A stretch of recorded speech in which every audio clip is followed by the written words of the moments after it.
primeira coisa que a gente tem que entender é que a compostagem ela se baseia em um aspecto natural do planeta Terra, que são os ciclos da matéria.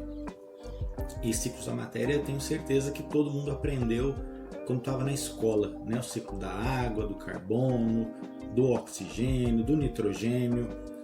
Só que geralmente na escola a gente não tem o contexto, né? A gente só aprende o fato. Isso não é nenhuma crítica específica, ok? Mas uma coisa que a gente tem que entender, então, a primeira coisa que a gente tem que entender é que toda a matéria presente no planeta Terra, ela se comporta na forma de ciclos. Né? Ou seja, a matéria não tem produção de nova matéria no planeta Terra, ok?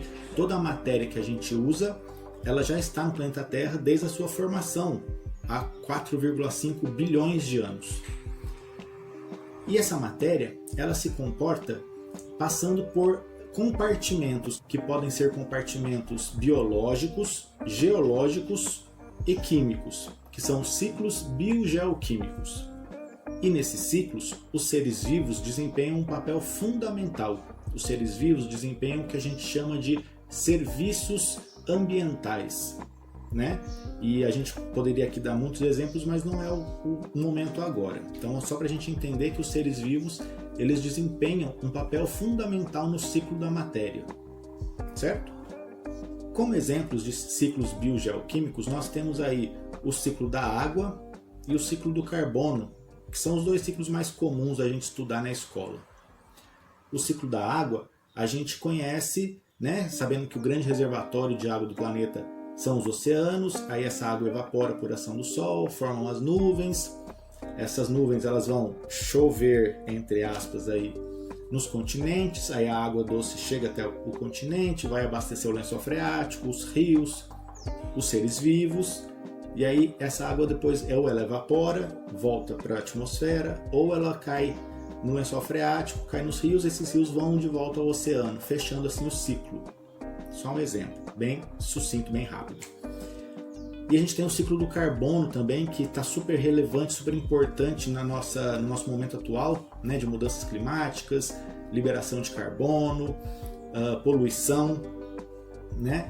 Então o carbono também funciona em ciclos. E qual que é o grande problema, então, já que é um ciclo natural?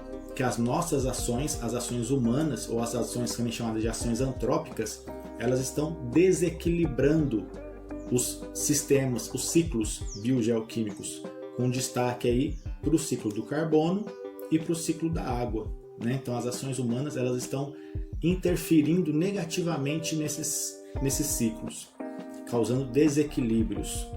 E quais são as ações que causam desequilíbrio, as ações humanas que causam esses desequilíbrios? Basicamente todas as nossas ações, infelizmente. Então a agricultura, né? A produção de alimentos, a indústria, a urbanização, todas as ações que são super básicas e naturais da nossa sociedade, né? Que a gente às vezes são tão naturais que muitas vezes a gente nem pensa sobre. Mas todas essas ações elas têm uma característica em comum, ou algumas características em comum. Elas utilizam recursos naturais e provocam mudanças significativas na cobertura vegetal ou na cobertura natural do solo. E essas mudanças vão provocar uma série de problemas, uma série de desequilíbrios nos ciclos biogeoquímicos. Como eu falei anteriormente, aqui agora não é o momento de a gente especificar ou exemplificar demais esses impactos, mas eles existem e isso a gente pode fazer em outro momento, beleza? E para complementar esse cenário, a gente atualmente vive no que a gente chama de sociedade do consumo. O que é a sociedade do consumo? É a sociedade que surgiu aproximadamente após a Segunda Guerra Mundial, né? E também é um contexto histórico, é um contexto bastante complexo que eu vou tentar simplificar ao máximo, sabendo que eu não vou falar sobre todos os detalhes, é só uma visão geral. Essa sociedade do consumo foi uma alternativa para o crescimento, para a retomada do desenvolvimento econômico no pós-guerra. Depois ali, né, 1946, 47, que foi após a Segunda Guerra Mundial. E aí, só que como o consumo ele é baseado na produção industrial, né? Para a gente consumir, a gente tem que ter produtos para a gente consumir. Para a gente ter produtos, a indústria precisa produzir. E a gente sabe que toda a indústria, e aí não é uma crítica, é só uma observação, toda a indústria ela funciona na base do sistema linear, né? Extração de matérias-primas, a transformação dessa matéria em produtos, o consumo e a geração de resíduos, de restos desse produto. Pode ser embalagem, pode ser quando o produto quebra, né? Ou seja, é retilíneo. Só que vocês lembram que a gente acabou de falar que o planeta Terra funciona em ciclos, a matéria? Então como que eu vou conseguir encaixar um sistema que é um sistema produtivo, que é linear, em um planeta que é cíclico? Percebe que é impossível, que não encaixa, que não tem como a gente fazer esse encaixe e, consequentemente, a sociedade do consumo ela gera uma série de desequilíbrios nos sistemas ou nos ciclos biogeoquímicos.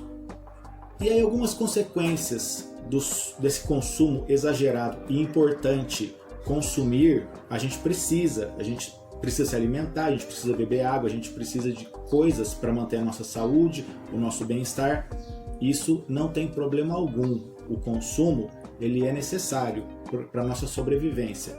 A grande questão aqui, nós estamos falando do consumo excessivo, tá? Do consumo além da conta, além das nossas necessidades fundamentais, certo? Então aqui não tem nenhum discurso ideológico, político, nem nada do gênero. É apenas uma observação científica. Alguns resultados desse consumo excessivo é a geração e o acúmulo de lixo, de resíduos, né? Porque, como eu falei, o sistema produtivo ele é linear, então tudo aquilo que é extraído, é transformado, é consumido, acaba resultando em resíduos, em restos. Durante o processo de extração e de produção, eu tenho a geração de impactos ambientais, principalmente aí poluição do ar, do solo e da água. E tanto a extração dos recursos naturais quanto a poluição gerada, elas vão causar impactos no meio ambiente, provocando aí um dos efeitos, a perda da biodiversidade. Biodiversidade essa que é responsável por realizar os serviços ambientais. E aí a gente começa a ter uma complexidade muito grande do cenário. Então aí o que a gente consegue perceber de forma bem imediata é que a nossa sociedade atual, a sociedade do consumo, ela é incompatível com as características naturais do planeta, que são os ciclos biogeoquímicos, os ciclos naturais. Então fica essa incompatibilidade, essa briga entre a nossa sociedade e o planeta Terra. E para a gente conseguir minimizar, diminuir esse conflito, as ações cidadãs elas são fundamentais. Como que a gente, indivíduo, cidadão, consegue contribuir para diminuir esses impactos, esses problemas, esses conflitos? A gente tem duas grandes alternativas. As iniciativas sustentáveis, que são aquelas relacionadas aí, no nosso contexto aqui, ao consumo consciente e à reciclagem, porque a reciclagem a gente vai pegar o resíduo e vai reciclar, vai colocar de novo no ciclo, ou seja, a gente vai imitar um processo natural da natureza, vai pegar o nosso resíduo e vai transformá-lo de novo em matéria-prima. Aí ele passa produção, consumo, resíduo, esse resíduo volta. E aí a gente acaba fazendo um ciclo, assim como um ciclo natural. Então, nada mais é do que a gente imitar os ciclos da natureza, né? E quando a gente fala de matéria orgânica, que são as matérias produzidas pela natureza, a compostagem ela se faz essencial nesse contexto. A compostagem ela é a reciclagem da matéria orgânica, um aspecto fundamental, necessário na sociedade do consumo atual e em virtude de todos os impactos ambientais provocados pela nossa sociedade. Uma breve contextualização da compostagem. Então a compostagem ela não é uma tecnologia nova, ela não é uma invenção, ela não foi descoberta atualmente. Já é uma prática muito antiga da sociedade humana. Como vocês podem ver aí, desde lá dos chineses, da civilização chinesa antiga, aproximadamente 3, 4 mil anos atrás, passando pelo Egito, né, pelo Egito Antigo, pela Roma, pela Idade Média, pelas civilizações pré-colombianas aqui nas Américas. Todas essas civilizações, elas realizavam a compostagem, elas compostavam os seus resíduos orgânicos, né? Elas não geravam, elas eram muito mais conectadas com o ambiente, com as demandas, elas entendiam muito mais o contexto. O que a gente atualmente não faz, né? A gente se afastou, a gente artificializou o nosso sistema, a nossa vida, e isso nos afastou do ambiente natural, né? Então a gente tem aí a questão da industrialização, da urbanização, dessa correria do dia a dia e dessa necessidade de sempre estar trabalhando, produzindo alguma coisa. E, obviamente, a gente não vai ser hipócrita de falar que não há necessidade do trabalho, claro que sim, mas esse trabalho, a gente deve ter momentos de reconexão, a gente precisa ter momentos de entender alguns contextos. E aqui, como a nossa conversa é sobre a compostagem, da gente entender melhor essa nossa relação e a nossa dependência do sistema natural, da natureza. Porque a nossa população, a população humana, tem crescido tão rápido nas últimas décadas e há uma necessidade constante de aumento da produção de alimentos. Para produzir esses alimentos, a gente investe muito nos fertilizantes químicos. E isso tem a ver com a Revolução Verde do século passado, mas também é outro contexto, tá? E todas essas modificações, essas ações, elas cada vez artificializam mais o meio ambiente. A gente entende o meio ambiente só como uma fonte de recursos e não entende que nós fazemos parte dele e que esses recursos eles não são infinitos. Eles precisam ciclar no planeta. Falando agora um pouquinho sobre a nossa realidade específica. No Brasil, a população urbana, há mais ou menos 50 anos atrás, ela correspondia a 56% do total da população brasileira. Hoje em dia, em 2022, essa população urbana é de 85%. Então, houve um aumento muito grande da população urbana.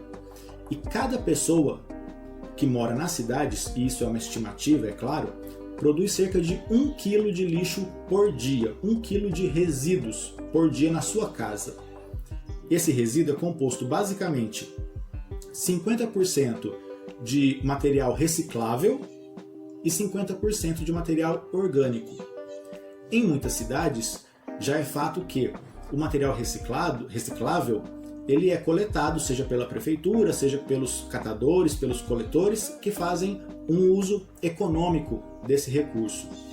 Mas os resíduos orgânicos, geralmente eles são coletados pela coleta pública, quando ela existe, e isso infelizmente ainda não é uma realidade para todos os municípios brasileiros. Esse resíduo orgânico ele é coletado e é enviado para depósitos, que podem ser lixões ou aterros sanitários. O lixão nada mais é do que um terreno, um espaço totalmente irregular, totalmente ilegal, totalmente sem preparação para receber o lixo. Ou seja, o lixão ele provoca um monte de impactos ambientais.